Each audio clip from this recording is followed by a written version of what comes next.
el título de la clase de hoy es Comunicación de la verdad, intimidad, confidencialidad y secreto. Todo eso está en un solo grupo. Bien. Entonces, lo primero que nosotros tenemos que conversar es acerca de la comunicación de la verdad al paciente. ¿Ya? Ese es el primer punto que tendríamos nosotros que tratar en la clase de hoy. ¿Es necesario comunicarle la verdad al paciente? ¿Antes se comunicaba la verdad al paciente? Si usted se va a morir, ¿es necesario que se le diga que va a morir? Son temas de discusión ética que vamos a revisar el día de hoy. Entonces, como, como ustedes decían, hay gente que prefiere la verdad aunque duela, ¿no? Entonces la comunicación de la verdad al paciente es un tema que no tiene muchos años. Es un tema que tiene pocos años realmente, porque tradicionalmente los médicos ocultaban la verdad a sus pacientes. Entonces, antes se ocultaba la verdad a los pacientes. ¿Por qué? Todo empieza con los griegos, como les decía. Porque Platón, 500 años antes de Cristo, no, Platón es como 400 años antes de Cristo, decía que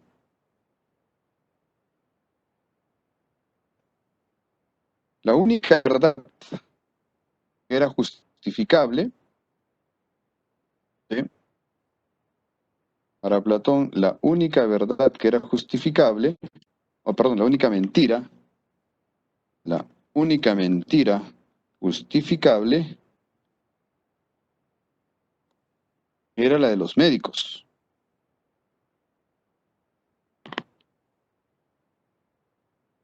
¿Ya? Porque podría ser útil. Entonces, la única mentira justificable para Platón es la de los médicos respecto a sus pacientes, porque era justificable. ¿Desde qué punto de vista? Desde el punto de vista de tener un acto de compasión con aquel que se va a morir, ¿no es cierto? Entonces, Platón creía que la persona que iba a morir, pues iba a tener, por decirlo de alguna manera, un sufrimiento adicional al saber que iba a morir y que no podía hacer nada, porque en esa época la medicina pues no, no se podía hacer nada, no curaba muchas cosas, ¿no es cierto? Esta frase de Platón se encuentra en un libro que se llama La República. La República viene de la frase la res pública. La res, en ese entonces, para los griegos, significaba la posesión. Mis reses eran mis posesiones. Y la posesión pública, la res pública, es pues el Estado, es el gobierno. Entonces él tenía un libro que hablaba acerca de la república, de cómo se debería gobernar, de cómo se debería convivir entre las personas. En ese libro da una frase que la única mentira justificable es la de los médicos. Los médicos en esa época acostumbraban eh, mentirle a sus pacientes diciendo, no se preocupe, ya usted en dos, 3 días está bien. ¿Qué pasaba a los 2, 3 días? Se moría. Los únicos que se enteraban que se iba a morir eran probablemente los familiares. Pero el paciente, los últimos días todavía se las pasaba chévere porque decía, ya no, en 2 días ya voy a salir del problema, ya voy a recuperarme. Y en realidad se moría, ¿no? Bien, entonces de ahí viene este tema de que antes no se comunicaba la verdad a los pacientes. Ha habido un estudio de más o menos en 1900, pongámosle 1960, 61. Había un estudio publicado en el Journal of American Medicine, si no me equivoco. ¿Ya? Este journal nos decía en una encuesta que aproximadamente habían un 90%, esto es aproximado, tampoco es exacto, ¿no? aproximadamente el 90% de los médicos en Estados Unidos,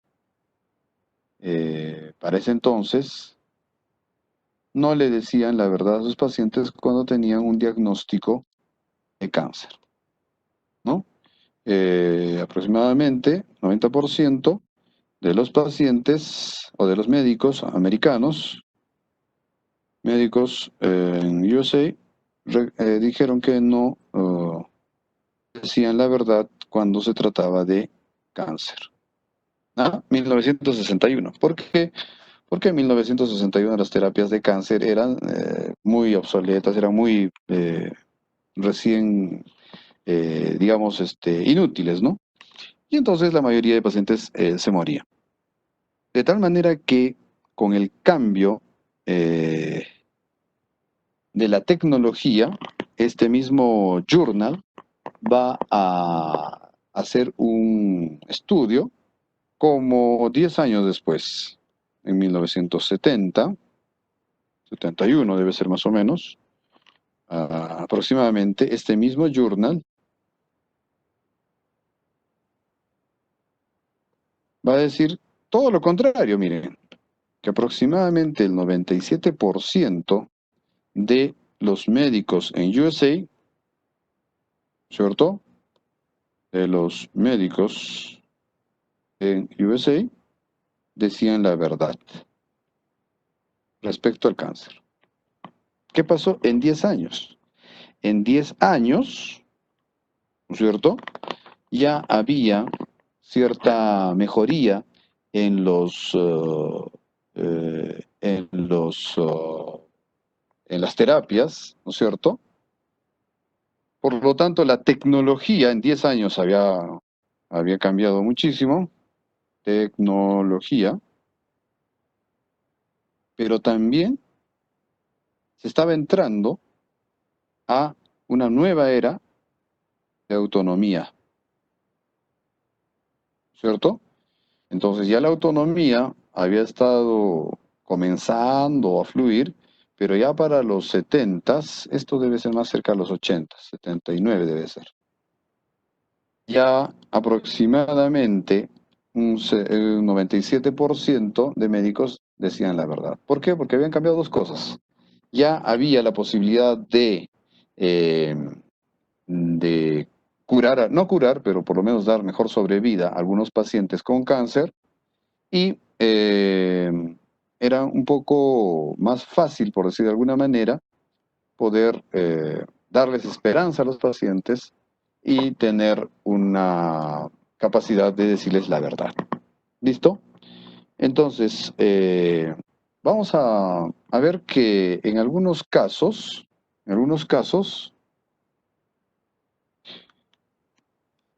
habían personas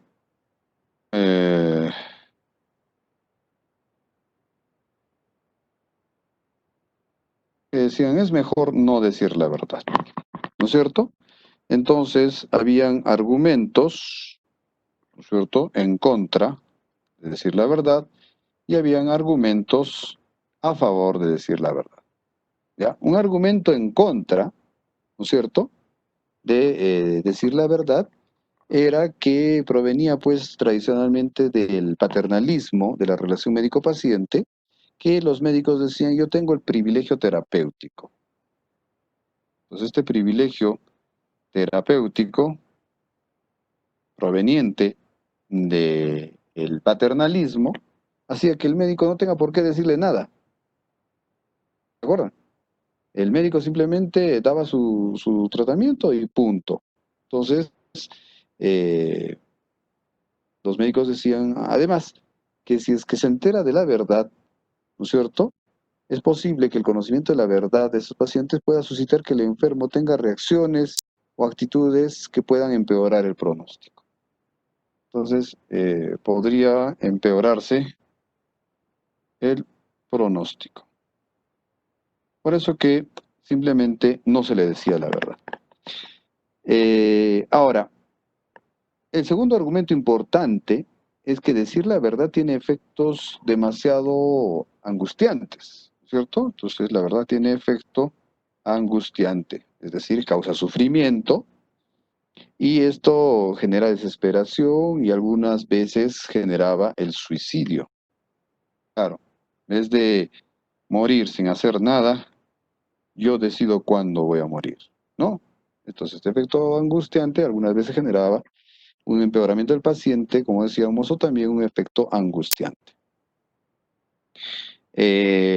Ahora, algunas veces uno se equivocaba pues en el diagnóstico y la revelación de la verdad probablemente podía atemorizar al paciente de una manera desproporcionada y luego cuando se volvía a revisar el caso clínico y se volvía a ver y la enfermedad probablemente podía rebatirse, podía regresionar, uno se da cuenta que por gusto le había hecho tanto escándalo al paciente, a decirle la verdad.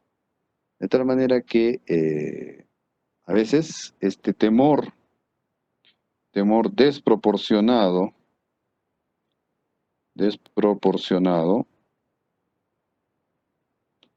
¿cierto? Podía generar situaciones en las cuales el paciente pueda inclusive rechazar el tratamiento, ¿no? Este temor desproporcionado en algunos casos hacía que el paciente rechace el tratamiento. Entonces, mejor no decirle la verdad. Esos son los argumentos en contra de decir la verdad. Otro argumento que se utilizaba eh, al conocer la verdad y que el paciente se enteraba de su diagnóstico, se privaba al paciente del efecto placebo. Entonces, decir la verdad priva del efecto placebo. Este efecto placebo muchas veces genera esperanza en las personas y esta esperanza genera que su optimismo ayude a mejorar el sistema inmune. Entonces, los médicos antiguos decían, no privemos al paciente del efecto placebo. De repente, con su esperanza nos ayuda y el tratamiento puede funcionar. Entonces, mejor no digamos la verdad, ¿no? ¿Sabía ese argumento también del efecto placebo y la esperanza? ¿Ya? Eh, Otro argumento que era interesante cuando hablaban acerca de no decirle la verdad al paciente, era un argumento, vamos a decir, filosófico, porque el médico decía, yo no sé exactamente lo que tiene el paciente, y cómo yo le puedo transmitir al paciente una verdad que yo no tengo certeza, ¿no es cierto? Entonces, la poca certeza que tenían los médicos acerca de el pronóstico de la enfermedad era, eh, era otro argumento por el cual no se tenía que decir la verdad, porque no sabían ellos tampoco con certeza qué es lo que pasaba, ¿no? Y otro argumento que se ponía en contra de decirle la verdad a los pacientes es que los pacientes no son capaces de entender la información adecuadamente. Entonces, el paciente no comprende, ¿cierto? Vamos a poner acá el paciente. El paciente no comprende la información médica. De tal manera que para qué le vamos a dar esta información si no la entiende en su real dimensión, ¿no es cierto? Entonces no tiene mucho sentido decirle una verdad al paciente que no la va a entender. Y había un efecto del paternalismo en la relación médico-paciente que nos decía que en el fondo el paciente no quiere recibir malas noticias, ¿no? En el fondo el paciente no desea malas noticias.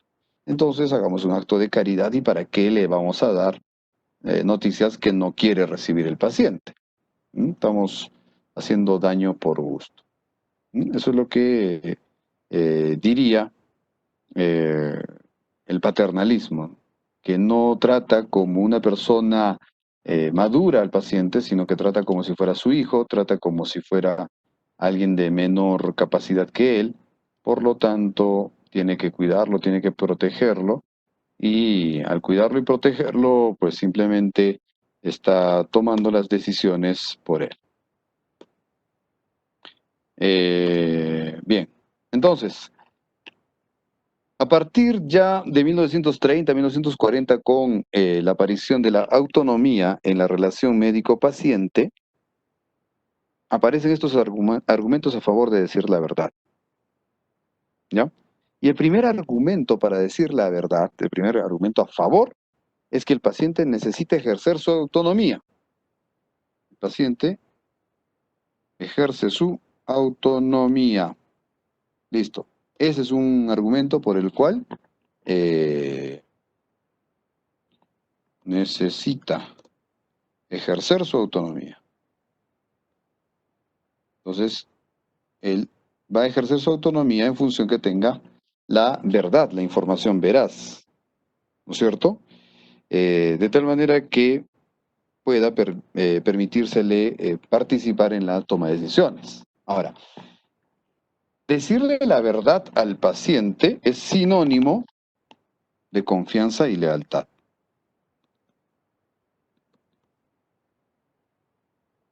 Y por eso yo le preguntaba tanto a un estudiante varón como a una estudiante mujer, ¿no es cierto? Si es que tu pareja te está sacando la vuelta, es mejor enterarte y que te diga o no.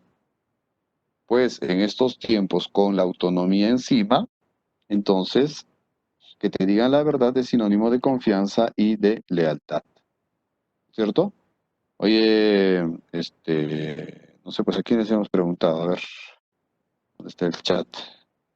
Oye, Lady, oye, Giancarlo, ¿no es cierto? Ya me dejaste de gustar y ahora me voy con el otro, me voy con la otra. Punto. Es sinónimo de confianza y lealtad, pues, ¿no es cierto? En estos tiempos, eso es un valor. En otros tiempos no, eso era muy mal visto. Entonces, en otros tiempos era preferible que te engañen, pero que no te dejen. En cambio, ahora es mejor visto que te digan la verdad porque eso implica que la otra persona está siendo leal, está respetando como persona y por lo tanto está teniendo confianza contigo. Entonces, tener confianza y lealtad entre las personas, mis queridos estudiantes, hace posible que se pueda tener, por un lado, hace posible que se puedan hacer promesas y se puedan obtener compromisos, ¿cierto? De tal manera que si usted puede contar con una persona leal, es porque con esta persona se puede tener promesas y se puede llegar a compromisos. Entonces, eso es básico en la relación clínica, ¿no? De tal manera que es importante comprender que el paciente está en una situación de vulnerabilidad frente a usted. ¿Qué quiere decir eso? Que el paciente siente que no puede resolver su problema de salud. Por eso que él o ella genera una dependencia respecto a lo que usted va a hacer por él. Entonces, en ese sentido, hay un problema ético cuando usted comienza una relación sentimental con un paciente. ¿Por qué? Porque usted puede estar muy sorprendido por cómo el paciente le trata a usted con tanto respeto, con tanto afecto, con tanto cariño, eh, pero en realidad lo que está sucediendo ahí es que en ese momento está viendo una situación de vulnerabilidad. Y entonces, ¿cómo actúa usted frente a alguien cuando usted se siente vulnerable frente a la otra persona? Se va a dar cuenta que algunas personas frente a otra persona con la que se siente vulnerable, se avergüenza y no habla. Otros tratan de ser lo más aduladores posibles. Otros tratan de enfrentar esa situación de vulnerabilidad y lo tratan mal al que los vulnera. Entonces, cada uno tiene su forma como resuelve esta situación. Y por eso que no es una relación de equidad, no hay un diálogo, entre estas dos personas. Por eso que se debiera evitar las relaciones sentimentales con los pacientes. ¿Por qué? Porque no estás entrando en iguales condiciones, estás entrando en una situación de abuso, porque tú estás entrando en una relación cuando esta persona se siente vulnerable respecto a ti, ¿no es cierto? Por tu profesión, esa persona te está dando esa oportunidad de que tú puedas ayudarle y puedas solucionar su problema de salud, porque está reconociendo en ti conocimientos que él no tiene o ella no tiene. Entonces, eso hace que esté vulnerable y que tenga cierto estado de dependencia contigo para resolver su problema de salud. Bien. Ahora, otro aspecto de por qué decir la verdad a los pacientes es acerca de que la verdad siempre sale a la luz, como decía Giancarlo, y siempre va a tener buenas consecuencias. ¿Cierto? Porque no se puede vivir pues ocultando las cosas o con mentiras toda la vida. Tarde o temprano la verdad sale a la luz, ¿no es cierto? Entonces es mejor que la verdad genere una buena relación con el paciente, que genere una asociación con el paciente para que se pueda cumplir con los tratamientos prescritos, ¿no es cierto? Y esto va a reducir la cantidad de quejas, la ansiedad y el dolor. ¿Mm? Se ha estudiado que esto reduce las quejas, la ansiedad e inclusive la percepción del dolor. ¿Eh? De tal manera que a esto se le ha conocido con una palabra que se llama el rapport. Cuando su paciente confía en usted, su paciente dice que usted tiene manos maravillosas, que no le hace sentir dolor, que con usted se siente bien y que usted es el más experto de los odontólogos que existe sobre la faz de la Tierra, es porque él ha logrado generar un buen rapport con usted. El rapport es esa relación entre el tratante y el paciente, una relación de respeto, de confianza, de lealtad, ¿no es cierto?, de seguridad, de poder confiarte su boca, su salud, su vida, ¿cierto? Y el último argumento a favor de decir la verdad, eh, acá me olvidé de poner esto, al paciente.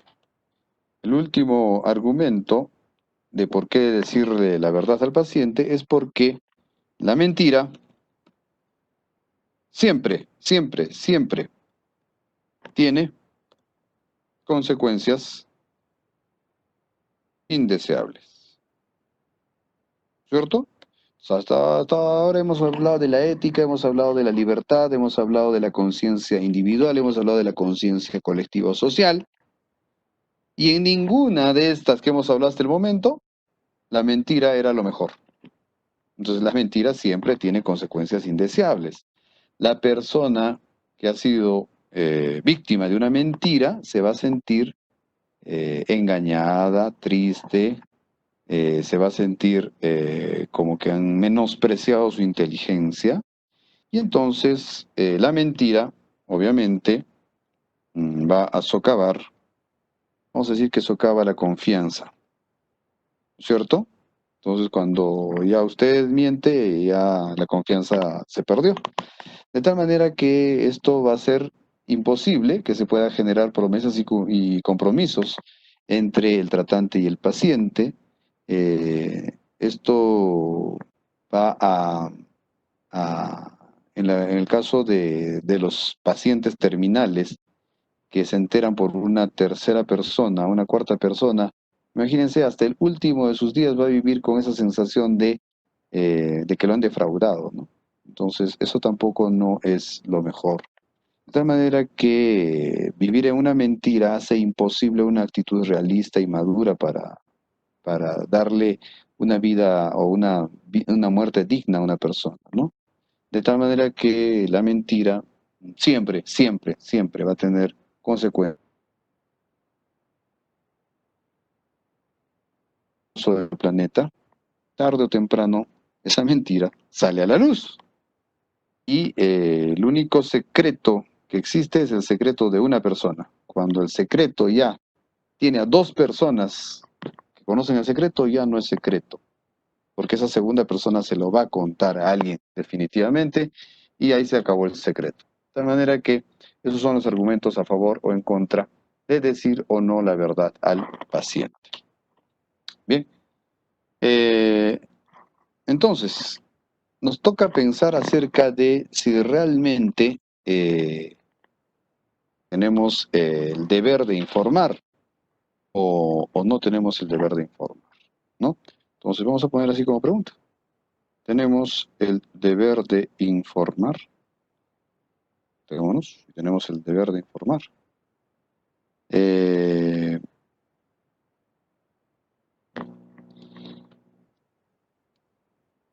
Vamos a poner aquí esto. Listo. Bien. Actualmente, inclusive bajo normativa, se reconoce que el médico tiene el deber de decirle la verdad al paciente y de informar, ¿no es cierto? Entonces, podemos poner que actualmente el médico, no pongamos el médico, vamos a poner el tratante. El tratante tiene el deber de informar. Por normativa, no es que por norma, ¿ya? Porque ocultar la verdad a un enfermo se va a considerar actualmente como una situación paternalista, pero que en realidad ya no está dentro del modelo actual de atención. Entonces, más bien, lo que se usa ahora es que se debe tratar al paciente con toda la autonomía posible. Ahora, cuando se va a comunicar, ¿no es cierto? Hay que tratar de ser lo más humano posible, ¿no es cierto? Al comunicar noticias malas, se debe actuar con, vamos a decir, compasión y humanidad, ¿no es cierto? Entonces, es importante que cuando usted va a dar una mala noticia, sea en lo posible, lo más cuidadoso posible, eh, y darle a las personas la comunicación de una mala noticia, de la muerte de un familiar o del desahucio de una persona, de la manera más sutil, de la manera más técnica, pero también de la manera más humana, ¿no? Entonces, hay unas recomendaciones, no sé si las puedo tener por acá de repente. A ver, hay unas recomendaciones para comunicar noticias malas a un paciente, ¿no? Entonces, las recomendaciones, vamos a ponerlas aquí, son las siguientes. La primera es que hay que asegurarse de que el paciente es capaz de decidir. Es capaz de decidir, ¿no es cierto? Lo segundo,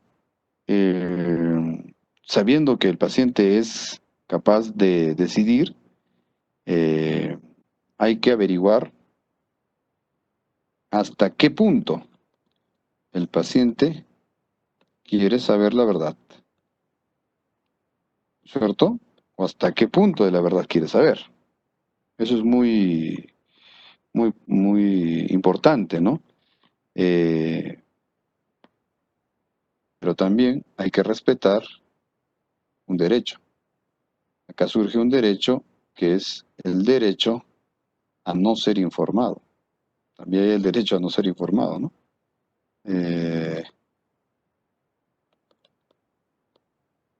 Informado.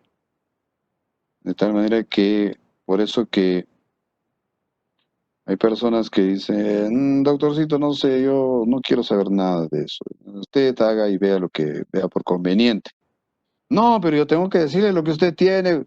No, doctor, haga usted lo que vea por conveniente. Yo no quiero saber el detalle de lo que usted va a hacer.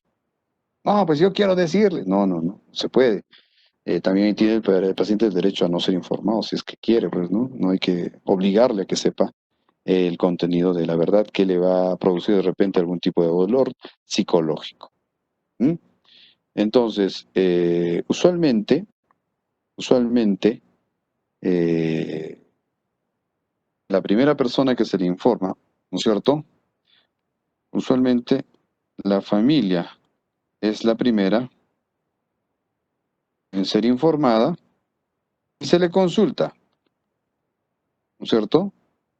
Acerca de si quieren que se le diga la verdad al paciente, ¿no? Porque probablemente ellos conocen mejor a la persona y saben que no va a poder lidiar con esa información.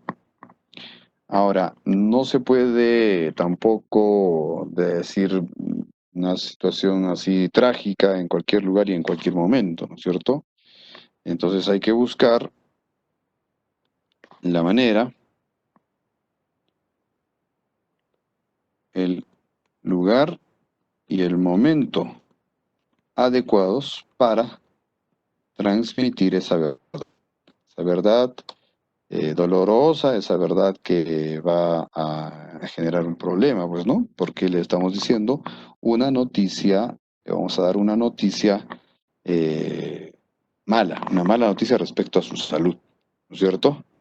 Eh, y finalmente diríamos que hay que, como recomendación, eh, permanecer, permanecer el tiempo, el tiempo adecuado al lado del paciente para que asimile, ¿no es cierto?, la información y para que sienta que no va a ser abandonado. A permanecer el tiempo adecuado al lado del paciente, ¿no es cierto?, y brindar acompañamiento. De tal manera que esas son algunas recomendaciones que nosotros tenemos respecto al momento en que se van a dar malas noticias en la relación médico-paciente. Entonces, no hay mejor cosa que actuar con humanidad, no hay mejor cosa que actuar con prudencia y no hay mejor cosa que transmitir la verdad. Eso es lo que puedo decirles en cuanto a la primera parte de nuestra clase del día de hoy, que es la comunicación de la verdad. Pasaríamos entonces ahora a hablar acerca de la intimidad. Hablar de la intimidad.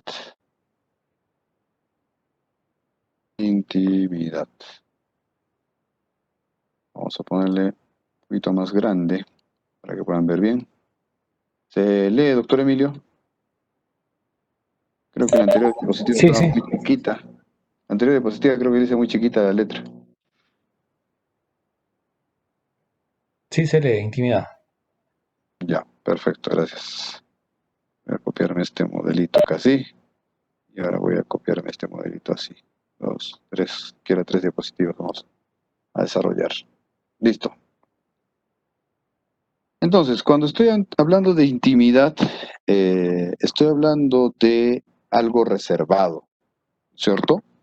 Eh, cuando hablo de intimidad, estoy hablando de algo reservado, ¿cierto? Entonces, hablar de intimidad es hablar de algo reservado. Listo. ¿Qué más les puedo decir? Eh, Hablar de privacidad es distinto, ¿ah?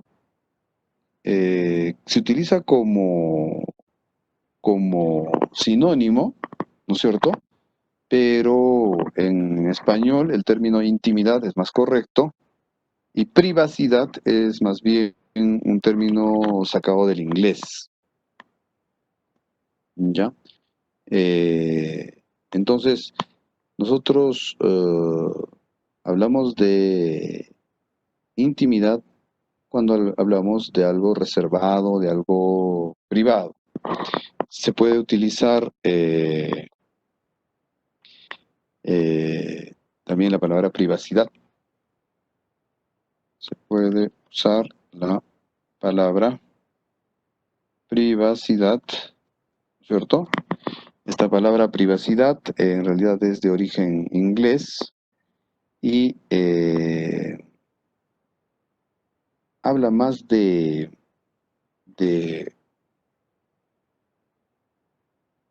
resguardarnos de algún tipo de intromisión.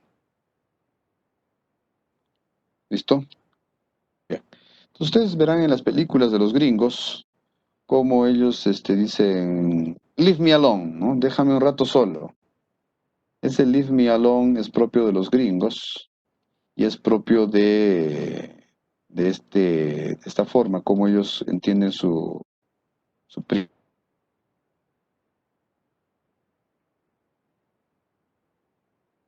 quieren estar resguardados de la intromisión de otra persona para pensar, para sentir, para sentirse en ese momento mal, qué sé yo, ¿no? De tal manera que la eh, intimidad va a tener tres niveles. Cuando hablamos nosotros de la intimidad, vamos a hablar fundamentalmente de tres niveles. Ahora está más grande. Ya, listo. Entonces, vamos a hablar de un primer nivel de intimidad a nivel físico, ¿cierto? A nivel físico, un segundo nivel de intimidad a nivel de información,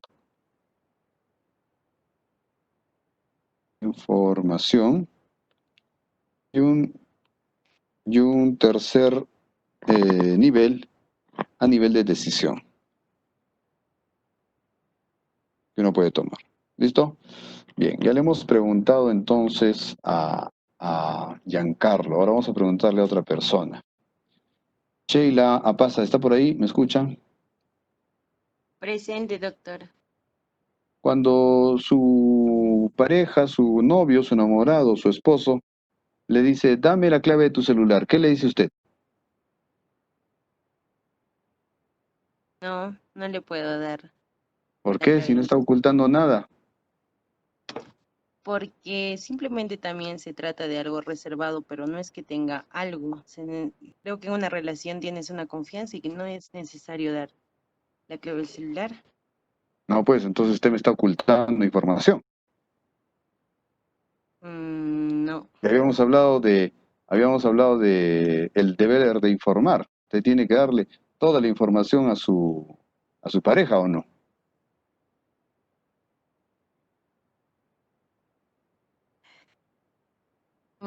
Lo que pasa que es más relacionado a lo que es una relación.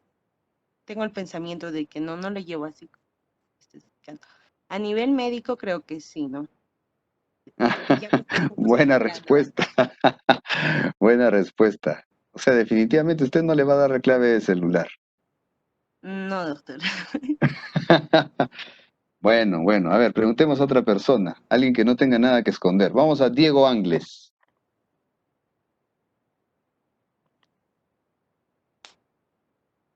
Diego Angles, ¿está por ahí? Sí, presente, doctor. Su novia, la tóxica, la última novia tóxica que tuvo, seguro que le ha pedido su clave del Facebook. Claro. ¿Y usted le ha dado o no? No, no le di. ¿Cierto? ¿Y por qué no le dio? ¿Qué ocultaba? No es que oculte algo, sino es que, como dice la compañera también, ¿no? O sea, es algo de confianza que puede haber. Ya. Lisbeth dice, Diego, no mientas. Parece que este otro teléfono, dicen. Yo tengo teléfono con otro chip. Son de lo peor. Muy bien. Hacen leña del árbol caído. Muy bien. Entonces, noten ustedes de lo que estamos hablando acá es de intimidad, pues. ¿No es cierto? Estamos hablando de intimidad. Y quiero que ustedes diferencien la intimidad cuando hablamos a nivel físico. Hablar de intimidad a nivel físico es hablar de tus partes íntimas. Es hablar de que no te toquen si es que tú no quieres. Eso es derecho a la intimidad desde el plano físico. Pero también tenemos derecho a la intimidad desde el plano de información y del plano a nivel de las decisiones. ¿Listo? Bien. Entonces, con eso yo quería ejemplificar esta situación. No sé si se lee ahí, doctor Emilio. Sí, contrasta. Perfecto, muy bien. Listo. Entonces, a nivel físico, cuando hablamos de intimidad, ¿cierto? Es hablar de tu cuerpo, ¿no es cierto? Cuando tu cuerpo es tocado sin permiso, por ejemplo. Ahí estamos hablando de una violación a tu intimidad física. ¿Listo?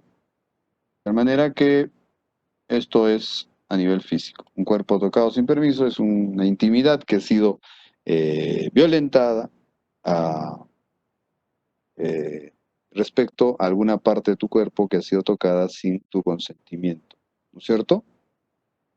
Bien, en la asistencia médica, la intimidad física obliga a respetar el entorno del paciente y a solicitar la autorización para tocar su cuerpo, para manipular su cuerpo o para explorar su cuerpo. ¿Listo? Entonces no es que usted agarre y le mete el dedo a la boca y ya. No, no, no, no, no, no, no. Usted está violando la intimidad de este paciente porque no le ha pedido permiso para tocar su boca. Entonces se le dice al paciente, disculpe, voy a introducir este espejo, disculpe, voy a poner mi dedo, disculpe, voy a tocar su garganta, disculpe, voy a tocar su cara, disculpe, voy a tocar alguna parte de su cuerpo. ¿Cierto? Porque si no, usted está violando la intimidad a nivel físico. Decíamos que la intimidad es algo reservado que uno tiene. Y uno puede tener cosas reservadas a nivel físico, alguna parte de tu cuerpo. ¿Cierto? Bien. Cuando hablamos nosotros intimidad a nivel de información, estamos hablando de otra cosa. Estamos hablando de que tú tienes una información privada, ¿cierto? Que no quieres que otras personas conozcan. A esto se le conoce como datos sensibles, ¿cierto? Por ejemplo, yo me acuerdo de una compañera que tenía, esta chica había sufrido de mononucleosis. ¿Alguien sabe, por favor, de qué se trata la mononucleosis?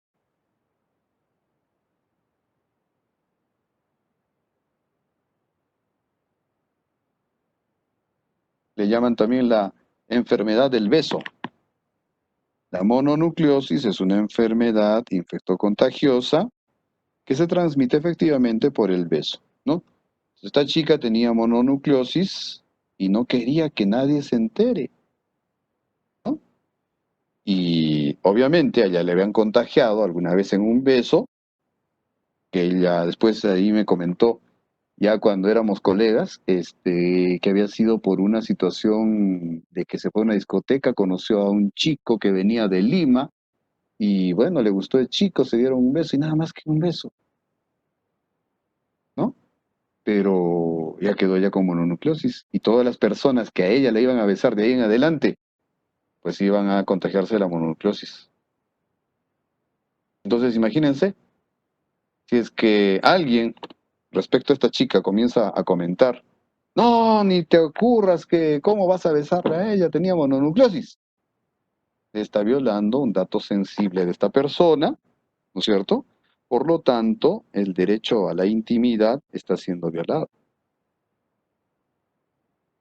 Entonces, se puede decir que acá la intimidad es ese derecho, ¿no es cierto?, de controlar la información de uno mismo. Entonces uno tiene derecho a su intimidad de información. Tienes derecho a tu intimidad de información.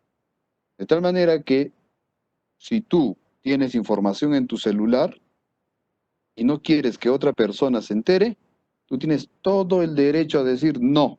Eso es parte de mi intimidad. ¿Pero qué me estás ocultando? ¿Qué me estás guardando?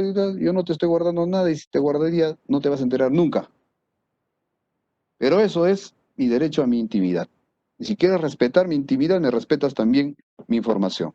Y si no quieres respetar mi intimidad, me estás faltando de respeto, me estás agrediendo y termino contigo.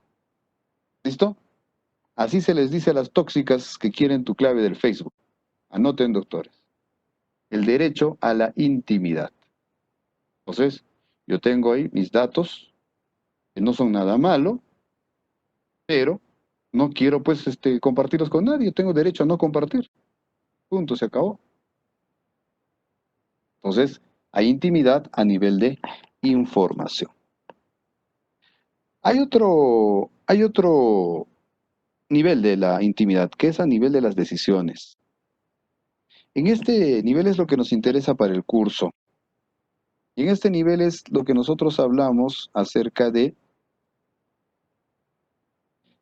la intimidad a nivel de las decisiones. Se ejerce la autonomía para tomar decisiones que van a repercutir sobre tu propia vida, ¿no? Sobre tu vida privada, sobre todo sin producir daño a otros. Entonces, la intimidad en las decisiones, la intimidad decisional en materia de salud, te va a proteger mediante el derecho al consentimiento informado. Entonces, cuando tú vas a tomar una decisión que repercute sobre tu vida, ¿cierto?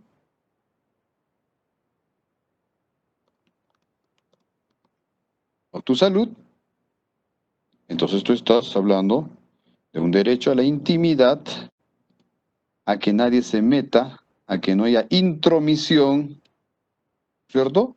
En tu decisión. Esa es una decisión que a ti te corresponde. Es una decisión que le corresponde a ese paciente. Eso es parte de la autonomía.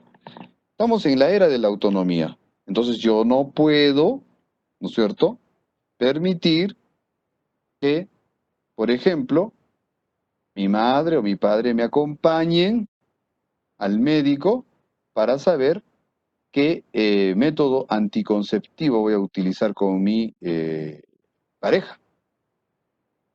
No, pues probablemente esa sea información de tu intimidad y tu derecho a tomar decisiones sobre tu cuerpo, sobre tu vida, sobre tu persona.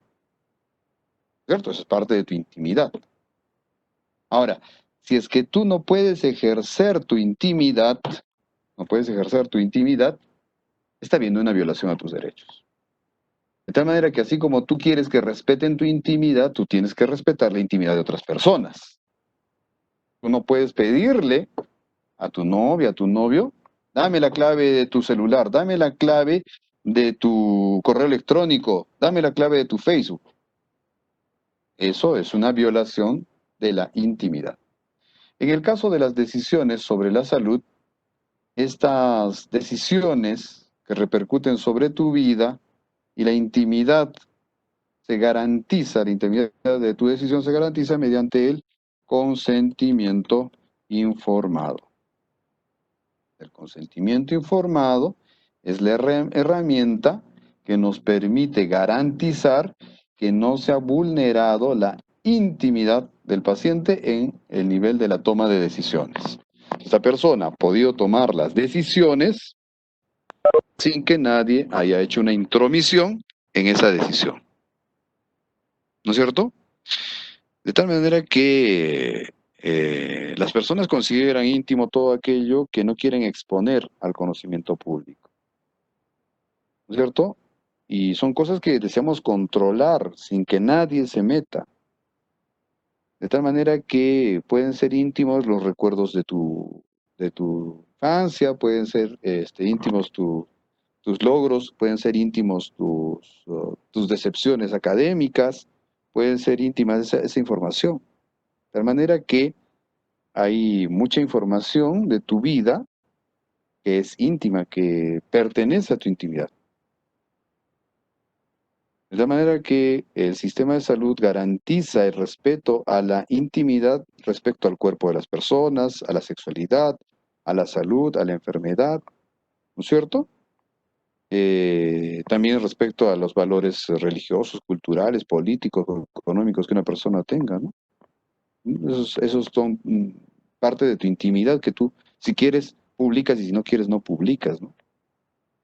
Entonces no tengan ustedes que una manera así disimulada de meterse, de robar tu derecho a la intimidad, es la creación de las redes sociales. Entonces ahí tú te expones libremente y no necesitan ponerte una pistola para que tú liberes tu intimidad. A veces, muchas veces se da información más de la debida, ¿no? En las redes sociales. Entonces, pónganse a pensar si realmente las redes sociales son algo bueno o tiene algo de bueno y algo de malo. Bien. Entonces, la intimidad incluye todos estos niveles que hemos dicho, estos 3 niveles y sus contenidos, ¿no? Entonces podríamos decir que la intimidad es el ámbito privado en el que los individuos van a controlar su propia vida, van a gestionar sus propios valores, ¿no es cierto?, sin la injerencia de otras personas no deseadas. Ahora, si tú quieres que, por ejemplo, alguien te acompañe, tu pareja te acompañe o tus padres te acompañen a la cita con el médico que te va a recetar el método anticonceptivo, bienvenido sea. ¿Por qué? Porque esa intimidad la estás compartiendo tú, ¿no es cierto? Pero porque tú deseas, con autonomía. El momento en que te digan a la fuerza, ahí es donde se está violando esta intimidad. ¿Listo? ¿Qué más podríamos decir respecto a la intimidad? Yo creo que nada más, yo creo que podríamos mencionar que la intimidad es un derecho, ¿no?, que se está resguardando en el sistema de salud peruano y que ahora casi todo tiene que tener consentimiento informado. ¿Por qué? Porque con el consentimiento informado está quedando firmado de que usted respetó la intimidad de la decisión del paciente y que este paciente se le ha informado y él tomó la decisión de manera libre y en el momento que quiera se puede arrepentir y puede decir que ya no hace tratamiento, ¿cierto? Entonces el concepto de intimidad está ya desarrollado. Ahora quiero desarrollar, para cerrar la clase, con esto terminamos, acerca de la confidencialidad, que no hay que confundir con la intimidad, ¿ya? El concepto de confidencialidad es otra cosa. Ahora vamos a ver. Permítame borrar un ratito estos de acá.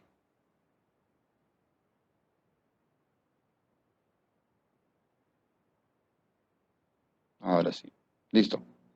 Entonces, a diferencia de la intimidad, cuando hablo yo de confidencialidad, ¿cierto? Este concepto surge como sucedáneo, surge como complementario al anterior. Porque vamos a decir que, recordando que la intimidad tiene un nivel a propósito de la información que tú quieres compartir o no, entonces surge la necesidad de proteger este nivel de la intimidad, que es proteger la información. Entonces de ahí nace el derecho a la confidencialidad. Entonces la confidencialidad es un derecho. Vamos a decir que la confidencialidad es un derecho a que no se revelen los datos sensibles, que decíamos hace un rato, ¿cierto? Los datos que tú consideres sensibles, ¿sí? O íntimos propios. Entonces, la confidencialidad es el derecho a que no se revelen los datos íntimos propios, tuyos. Bien. Esta confidencialidad también es un valor que te exige el sistema de salud, que debe ser respetado. Y no solo con el paciente, sino en cualquier relación humana, ¿no es cierto? Entonces, la confidencialidad es ese derecho a que no se revelen datos íntimos, datos sensibles que pertenecen a tu intimidad, ¿no es cierto? Propios. Ahora, ¿en qué caso se puede revelar datos sensibles? Cuando tú tienes la historia clínica del paciente, ¿no? ¿Sí? Entonces tú estás obligado por ley a que no puedes revelar los datos de esa historia clínica de ese paciente, porque eso tiene castigo legal. No porque Diosito te va a castigar, y no porque te vamos a ver mal, y porque moralmente nos vas a caer mal. No, ¿a quién le interesa cómo nos caigas tú? A nadie. Acá es un problema de carácter legal. Usted no puede hablar sobre los problemas que usted vio en la historia clínica de un paciente. Ese paciente tiene derecho a su confidencialidad. ¿No es cierto? Entonces miren ustedes que es posible que le quiten a usted la licencia para ejercer la odontología si usted viola la confidencialidad médico-paciente o tratante-paciente. Bien, ahora, ¿por qué la confidencialidad pues es importante? Vamos a analizar, vamos a poner algunos criterios, ¿ya? Cuando cuando la palabra ¿por qué? Es de pregunta, tiene que ser separada. ¿Sí? ¿Por qué? Acá hay un espacio. ¿Por qué es importante? Cuando la palabra ¿por qué? Se refiere a pregunta, es siempre separada. Esta cosa no ayuda. Listo, ahora sí, ya. Se va y se va. Para que tengan sus diapositivas, que le vamos compartiendo en el ResearchGate, para que puedan estudiar. Porque es importante. Yo normalmente estas clases las hago solo en pizarra, ahí plumón y pizarra y se acabó, pero bueno, están pidiendo que hay que darles diapositivas para que puedan estudiar y además que para que hagan sus mapas conceptuales, entonces les hacemos la diapositiva en plena clase, ¿ya? ¿Por qué sería importante la confidencialidad? Primero, porque hay una obligación moral, legal, ¿no es cierto?, de no hacer daño, de no perjudicar. Claro, si alguien va a estar comentando tus intimidades, pues te está perjudicando, ¿cierto? Entonces esas señoritas, esos jóvenes que les gusta ser chismosos, póngase a pensar que el chisme no es bueno. ¿Por qué? Porque no es una conducta socialmente deseable. Peor si es que estás hablando de la intimidad de otra persona. Y peor si esa persona te ha confiado esos datos íntimos basándose en tu lealtad, ¿no? Entonces esas personas que, ay, no sabes, la última, están haciendo un acto inmoral. Entonces alguien que tiene una catadura moral un poco superior dirá, no, no me cuentes, yo no quiero enterar la intimidad de otras personas. Punto, se acabó. Con eso usted va a ser un poquito mejor como ser humano, al no querer enterarse de las intimidades de otras personas. ¿Qué le importa a usted si la señorita está con uno, con dos, con tres, con 10 personas? ¿Qué le importa a usted si el presidente, el delegado de este grupo, no sé, pues tiene alguna inclinación media rara? ¿Qué le importa? No, no nos interesa. Eso es parte de su intimidad, ¿ya? Bien, entonces, es importante la confidencialidad. ¿Por qué? Porque hay una obligación de no perjudicar a los semejantes. Entonces, ¿por qué también es importante la confidencialidad? Porque probablemente el perjudicado, el interesado, te lo ha pedido, ¿cierto? El interesado te lo ha pedido. Oye, pero no se lo cuentes a nadie, ¿cierto? Y usted se lo ha prometido. Entonces, por eso que la confidencialidad es importante, ¿no? Te estoy contando, pero es para ti nomás. Tú no esperas ni 30 segundos, ya se lo estás contando a medio mundo, ¿no? Entonces, ahora, ¿por qué es importante la confidencialidad? Porque implica, pues, un compromiso de lealtad, ¿no es cierto? Este compromiso de lealtad entre las personas es muy importante. Ya vieron ustedes hace un rato que la mentira y ahora la falta de confidencialidad no generan lealtad entre las personas. Por lo tanto, no es un acto ético, por lo tanto, no es un acto que genera mejor sociedad, sino es propio de las sociedades retrógradas, es propio de las sociedades poco civilizadas, es poco de las sociedades poco desarrolladas, ¿no es cierto? ¿Ah? De tal manera que tanto así está protegida la confidencialidad, tanto así está protegida la confidencialidad, jóvenes, que en la ley usted no está obligado a ser testigo en un juicio contra su esposa, o contra sus hijos, o contra sus padres. ¿Qué le parece? ¿Mm? Tanto así está protegida la confidencialidad que usted no puede testificar en contra de su pareja, de su cónyuge, de su esposa. ¿No es cierto? Bien, entonces, ¿qué es lo que pasa? Este compromiso de lealtad que nos da la confidencialidad hace pues que tengamos sociedades más confiables. Y cuando tengo yo una sociedad más confiable, es una sociedad en la cual nos podemos desarrollar. Por este tipo de cosas es que nos llaman tercermundistas. Porque vivimos del chismecito caliente, porque vivimos de estar hablando de las intimidades de otros, porque el hablar de la intimidad de otro me hace a mí verme como que soy superior moralmente. En realidad estás teniendo un acto tercermundista, pues, ¿no? En realidad estás teniendo un acto de una persona poco desarrollada, teniendo un acto de una persona poco instruida, estás teniendo un acto de una persona que no ha llevado el curso de bioética en una universidad. Ustedes ya jóvenes son diferentes, ustedes ya son profesionales, ustedes van a tratar personas, ustedes van a tener que actuar con estos conceptos que estamos hablando de ética. ¿Qué diferencia poder ir a un consultorio de un doctor que sé que es confiable? Desde chiquito, desde que estaba en la universidad, tú sabías que le podías comentar a tu delegado, ¿cómo se llama el delegado?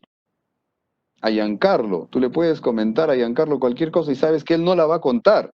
Entonces, con todo derecho, con toda razón, vas a su consultorio para que te atienda, para que te resuelva este problema de esta muela que está súper apestosa, pues, se está pudriendo esa muela. Entonces Giancarlo no le va a estar contando a todo el mundo, mire, yo he atendido a la Miss Arequipa y le apestaba la boca a 1000 demonios. No, pues Giancarlo es un tipo que va a guardar la confidencialidad del médico con el paciente. Y la chica esa va a saber que el doctor es confiable y que le puede confiar su salud, le puede confiar su mala salud, le puede confiar hasta sus peores secretos de la salud, su intimidad de la salud, y el doctor Giancarlo le va a resolver el problema sin estar comentando con medio mundo. Eso es lo que se espera de un profesional, jóvenes. Ustedes piensan que el profesional que tiene más letreros, más publicidad, más marketing, es el que va a tener más pacientes. No. El que va a tener más pacientes es aquel odontólogo que es más confiable. Es ese odontólogo que la primera persona que viene de esa familia va a decir, oye, no, ese doctor sabe lo que hace y chévere. Y no te habla de otros pacientes, no te está diciendo esto, no te está diciendo cosas. No, ese doctor es bien serio, esa doctora es bien seria, es súper responsable. Por eso es importante, mis queridos jóvenes, que ustedes le apliquen estos conceptos de bioética a su práctica odontológica, porque los va a hacer más competitivos, porque los va a hacer exitosos. Esto de la ética es sumamente rentable, es sumamente rentable. Es rentable en el sentido de que a usted, esa primera persona que viene de esa familia a tu consultorio y que se ha ido bien, que la cosa le está yendo chévere, va a traerte a su cuñada. La cuñada va a venir con cierta desconfianza, ¿no? Va a venir a tu consultorio y te va a preguntar, pues, porque ya tú sabes que las cuñadas son chismosas. Te va a preguntar, ¿y cómo? ¿Qué le tenía que hacer a mi cuñada? No, discúlpeme, yo nunca hablo de mis pacientes. Yo no le puedo decir a usted lo que tenía otro paciente.